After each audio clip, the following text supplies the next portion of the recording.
After leaving the Whimsies, Guff continued on his journey and penetrated far into the northwest. He wanted to get to the country of the Growlywogs, and in order to do that, he must cross the Ripple Land, which was a hard thing to do. For the Ripple Land was a succession of hills and valleys, all very steep and rocky, and they changed places constantly by rippling. While Guff was climbing a hill, it sank down under him and became a valley, and while he was descending into a valley, it rose up and carried him to the top of a hill. This was very perplexing to the traveler, and a stranger might have thought he could never cross the Ripple Land at all. But Guff knew that if he kept steadily on, he would get to the end at last. So he paid no attention to the changing hills and valleys, and plodded along as calmly as walking upon the level ground. The result of this wise persistence was that the general finally reached firmer soil, and after penetrating a dense forest, came to the dominion of the Growlywogs. No sooner had he crossed the border of this domain when 2 guards seized him and carried him before the Grand Gallipoot of the Growlywogs, who scowled upon him ferociously and asked him why he dared intrude upon his territory. "I'm the Lord High General of the invincible army of the Gnomes, and my name is Guff," was the reply. All the world trembles when that name is mentioned. The Growlywogs gave a shout of jeering laughter at this, and one of them caught the gnome in his strong arms and tossed him high into the air.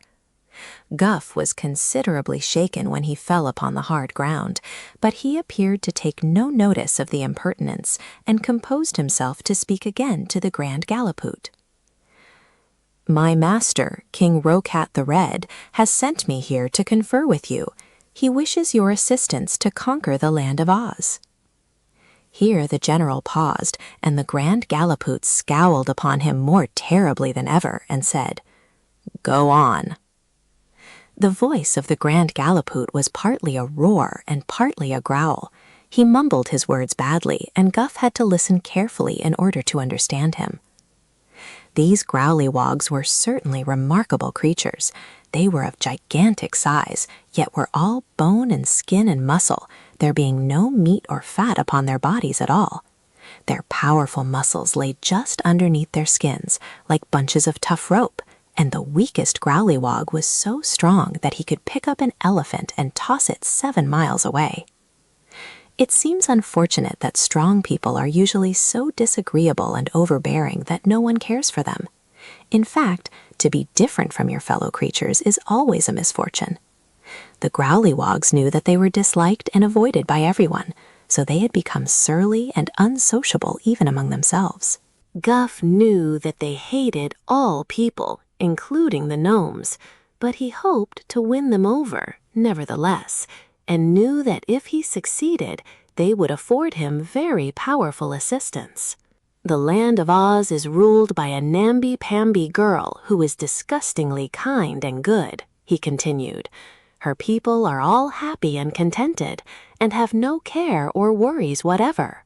"Go on," growled the Grand Gallipoot. "Once the Nome King enslaved the royal family of Eve, another goody-goody lot that we detest," said the general. "But Ozma interfered, although it was none of her business, and marched her army against us. With her was a Kansas girl named Dorothy and a yellow hen, and they marched directly into the Nome King's cavern. There they liberated our slaves from Eve and stole King Rocat's magic belt, which they carried away with them. So now our king is making a tunnel under the deadly desert, so we can march through it to the Emerald City. When we get there, we mean to conquer and destroy all the land and recapture the magic belt." Again he paused, and again the Grand Gallipoot growled, "Go on." Guff tried to think what to say next, and a happy thought soon occurred to him. "We want you to help us in this conquest," he announced, "for we need the mighty aid of the Growlywogs in order to make sure that we shall not be defeated. You are the strongest people in all the world, and you hate good and happy creatures as much as we gnomes do. I am sure it will be a real pleasure to you to tear down the beautiful Emerald City, and in return for your valuable assistance, we will allow you to bring back to your country 10,000 people of Oz to be your slaves." 20,000, growled the Grand Gallipoot. "All right, we promise you 20,000, agreed the general. The Gallipoot made a signal, and at once his attendants picked up General Guff and carried him away to a prison, where the jailer amused himself by sticking pins in the round, fat body of the old gnome to see him jump and hear him yell.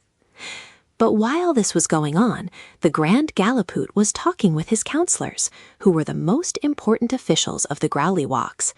When he had stated to them the proposition of the Nome King, he said, "My advice is to offer to help them. Then, when we have conquered the land of Oz, we will take not only our 20,000 prisoners, but all the gold and jewels we want." "Let us take the magic belt, too," suggested one counselor. "And rob the Nome King and make him our slave," said another. "That is a good idea," declared the Grand Gallipoot. "I'd like King Rocat for my own slave. He could black my boots and bring me my porridge every morning while I am in bed." "There is a famous scarecrow in Oz. I'll take him for my slave," said a counselor. "I'll take Tik-Tok, the machine man," said another. "Give me the Tin Woodman," said a third. They went on for some time, dividing up the people and the treasure of Oz in advance of the conquest, for they had no doubt at all that they would be able to destroy Ozma's domain. Were they not the strongest people in all the world? "The deadly desert has kept us out of Oz before," remarked the Grand Gallipoot. "But now that the Nome King is building a tunnel, we shall get into the Emerald City very easily. So let us send the little fat general back to his king, with our promise to assist him. We will not say that we intend to conquer the gnomes after we have conquered Oz, but we will do so just the same." This plan being agreed upon, they all went home to dinner, leaving General Guff still in prison.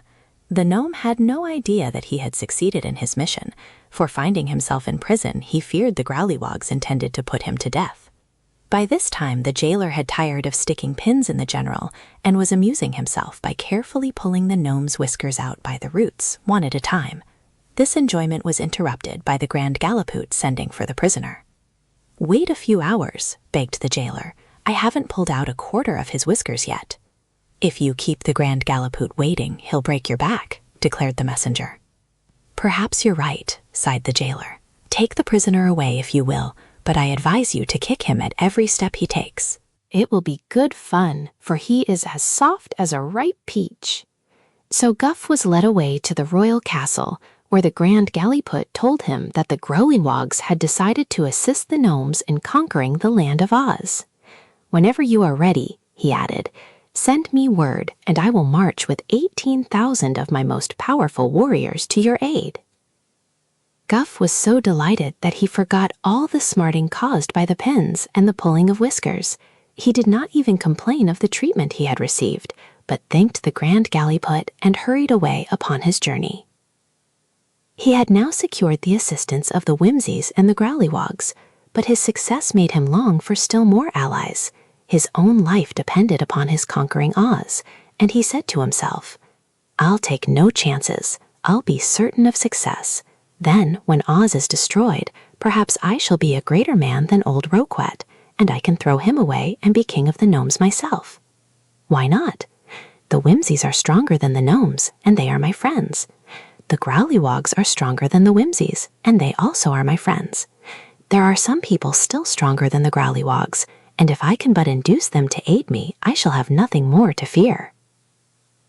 How the Wogglebug Taught Athletics.